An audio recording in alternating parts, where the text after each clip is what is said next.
You may flare the lens a bit because the sun is coming out, but I'm not worried about it. If it works, it works.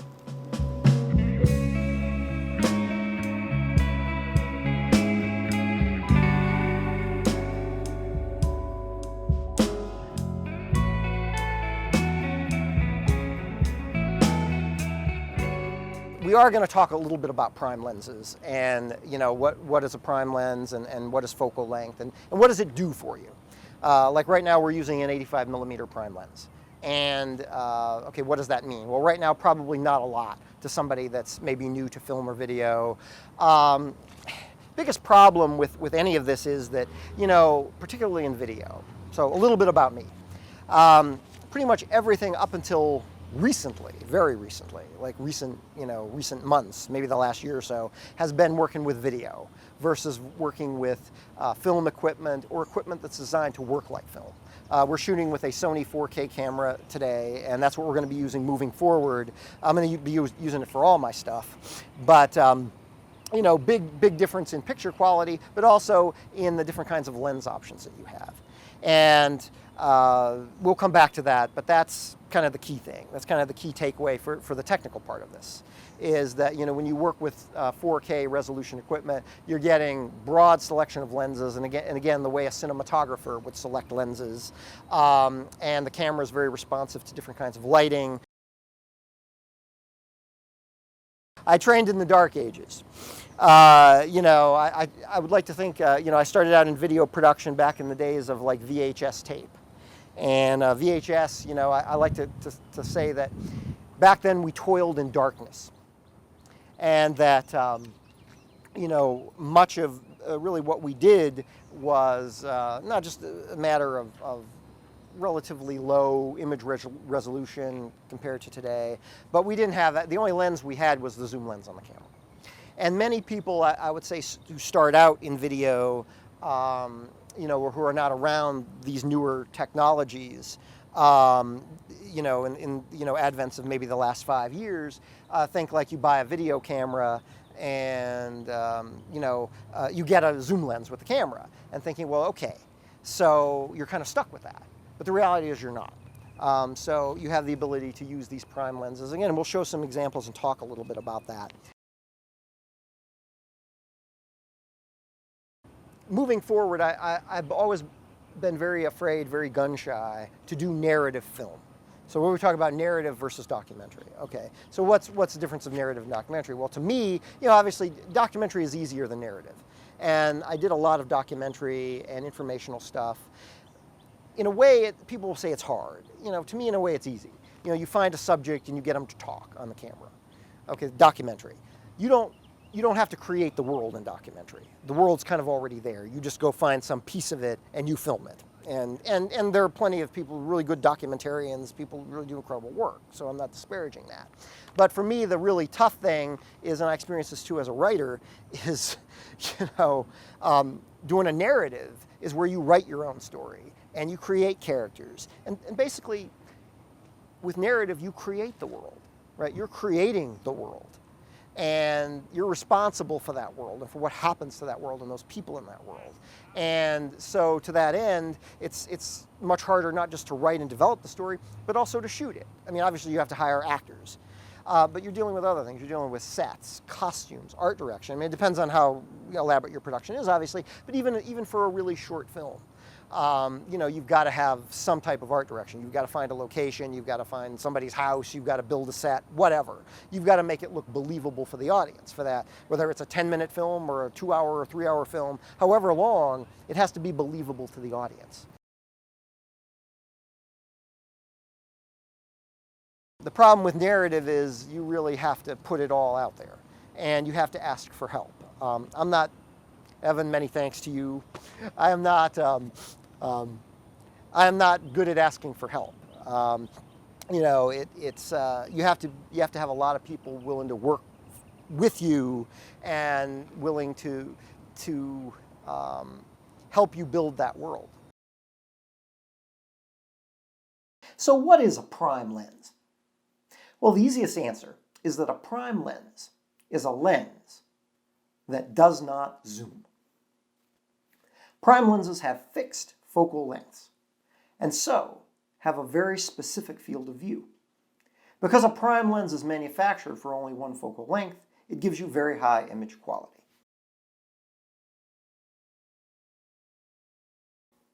A zoom lens, on the other hand, gives you the flexibility of changing your focal length at the push of a button. But since a zoom lens is really many lenses compressed into one, the image quality is nowhere near what you get from a prime lens. Zooms are really only good for live events or some type of documentaries, since you may not always know what's going to happen in the shot at a given moment. Directors and cinematographers doing narrative work with actors, comedy, drama, film work, will typically always use prime lenses.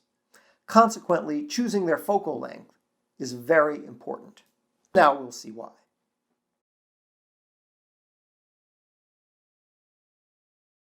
So let's introduce the prime lenses we're going to be working with today. We've got 5 lenses: a 16 millimeter, a 24 millimeter, a 35 millimeter, a 50 millimeter, and an 85. And we're going to look at the different effects these have when you put them on the camera. And right now we're going to meet Karsten and Jessica. They're having coffee on a summer afternoon. And at certain points, we're going to see, depending on which prime lens I use, which focal length I use, we're going to feel very close, very connected to Karsten and Jessica. And at other times, we're going to feel sort of a distant, far away, like the distant observer. And that's going to be based on the lens that we use, on the focal length that we use. I need to also mention here that we are keeping the camera in the same place. The camera is not moving throughout all of these different takes. It is approximately 4 feet away from the table, and it will stay there. So the very first lens we're going to start off with is a 16 millimeter lens. Now this is also called a wide angle lens. A 16 millimeter lens gives you an enormous field of view, and its purpose really is to take in the whole space. You can see everything. It's great for an establishing shot, for really orienting the audience, orienting the viewer to the space.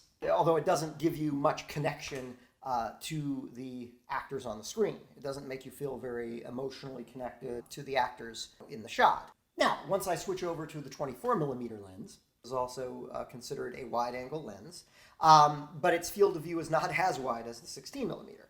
So we can still see a lot of the background, right? And Karsten and Jessica are still far away from us, but not as much. So we're getting closer here. 24 millimeter is still good for establishing shots, for kind of orienting the viewer to the space. Now we go to a 35 millimeter, and we really start to see the background dropping off, that it's much more of a focus on Karsten and Jessica. You know, as these characters, we kind of feel like we're sort of not at the table with them, certainly, but that maybe we're at a nearby table. So now we're getting into what would be referred to as a medium shot. Now, once we get to the 50 millimeter, we can really see the difference. The background, the field of view is much narrower. The background is de-emphasized. The emphasis is clearly on Karsten and Jessica. We feel like we are really sitting at the table with them, and you know that we're in the conversation, that we're participating. So a real connectedness, a real closeness to the actors. And that's what the 50 millimeter does. So even here at 50 millimeters, I have to pan the camera at certain points, not move the camera, not change its position in relation to the table, but just kind of pan the camera or move it from side to side just to keep Karsten and Jessica in the frame. Now we move to the 85, and finally we see here, this is the longest of our lenses, and so the narrowest field of view. And so all we can do here is look at the characters. That's all we have. The background, the rest of the space is just not there. So, you know, if we started with this 85 millimeter lens, we would have no sense of the space that we were in. We would have no orientation to what else was going on behind or around us, right up close and personal. And that's what the 85 millimeter lens does. We're really looking at like a close-up or even like an extreme close-up. We started off with basically going from our widest angle of view, 16 millimeter, so great for establishing shots, giving you the whole space, everything around you, going into longer and longer lenses until we get to the 85 millimeter. Super, super close, The emphasis is really on the closeness to the characters. So some other reasons we use different focal lengths on the camera. In addition to immersion, to emotional connection, to spatial orientation, I also want to talk about one other thing, and that's manipulation of the space. So as we see in this example, with the 16mm lens on, we can make the space look very large, larger than it really is. We shot the scene in a tiny house, and in quotation marks, tiny in quotation marks, and this room is about the size of a bedroom. But we see with the 16mm lens on, it stretches it out, right? It gives it the appearance of reaching very, very far back in the distance. It makes the space look larger. So this can work in creating suspense. You see this in horror films, sometimes in dramatic movies. We're able to make the space look bigger and more foreboding. Also, of course, it makes the space, just generally speaking, if you want to take, as we did here, a relatively small space or a small room and make it look much larger. Again, the 16mm is the lens that you'd want, that really wide field of view. And then on the other hand, if we really want to pull the viewer into the characters, into what's going on the screen, into perhaps objects in the foreground, then we go to longer lenses, 50mm or even 85mm. It has the opposite effect. At this point, we'll introduce a short film that I did with some very talented actors to kind of demonstrate this.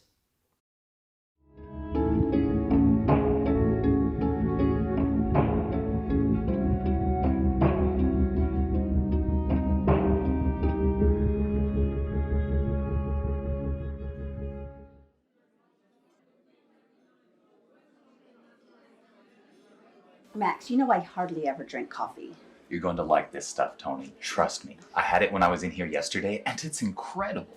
Am I right? What did you call it? Devil's brew? You better believe it. Man, it should be a sin to serve this stuff. What is in this? Hey, can I get a refill over here? Yeah, I'll be right with you. Secret ingredient. I got it last week.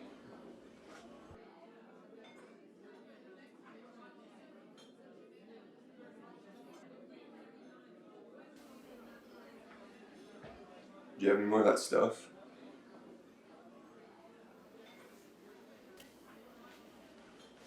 This is the last of it that I have. I'm not sure I'll find any more the rest of my life. You saved my business. I can't keep up with the fancy places. Not till now. Glad I could help.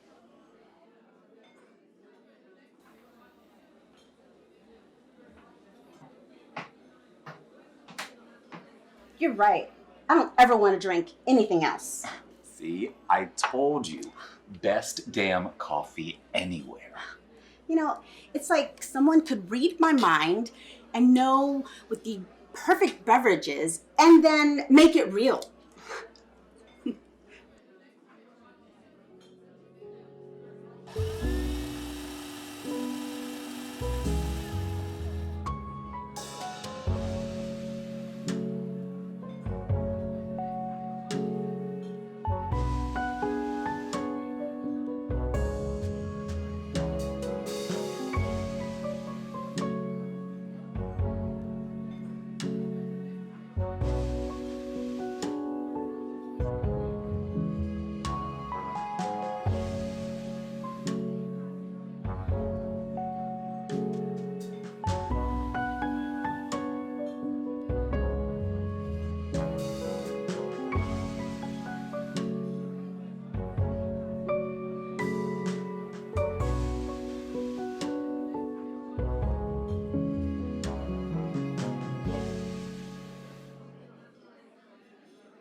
One night, a few weeks ago, I was in the desert.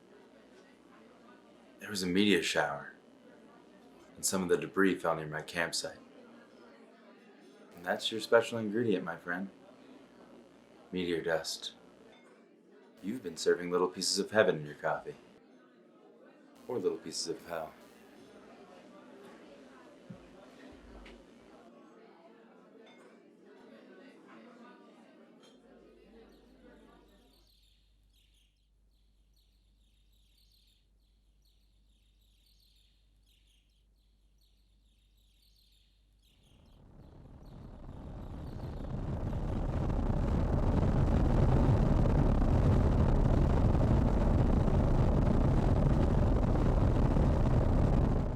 little pieces of hell.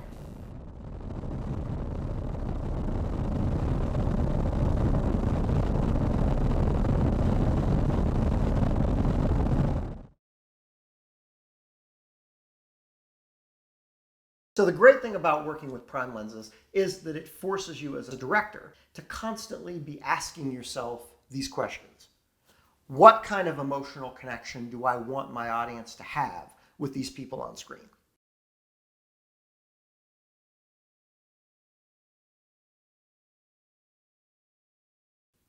Where do I put my actors in relationship to the viewer?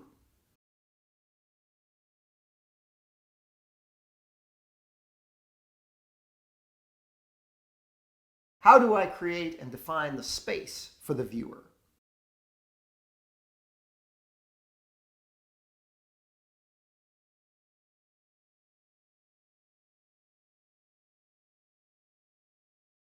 And how do I build emotion and interest in that space?